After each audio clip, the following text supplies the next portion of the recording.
ഇനി നീ ഓളോടൊന്നും പറയാൻ നിക്കണ്ടേ.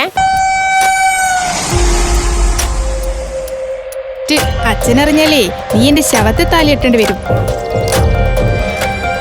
ഓ, ഒരു ഏട്ടനും ഒരു അനിയത്തിയും ഇവിടെ ആകെ പ്രശ്നത്തിലാ. എന്ത് പ്രശ്നോ? അവന്റെ പെങ്ങളെയും ഫായ്സ് ബസ്സിലെ കണ്ടക്ടറും കൂടെ വീട്ടിൽ നിന്ന് പൊക്കിയടാ. അറിയാതെ ചെയ്തു പോയതാ, എന്നോട് ക്ഷമിക്കേട്ടാ. നിന്നെ ഞാൻ കുറെ നേരം വിളിക്കുന്നു, ഫോൺ ഓഫാണല്ലോ. അല്ല, പാറുമോള് വന്നില്ലേ? അന്ന് ഞാൻ പറഞ്ഞപ്പോ നിങ്ങൾ ആരും വിശ്വസിച്ചില്ലല്ലോ. ഇപ്പൊ എങ്ങനെയുണ്ട്? ഏട്ടാ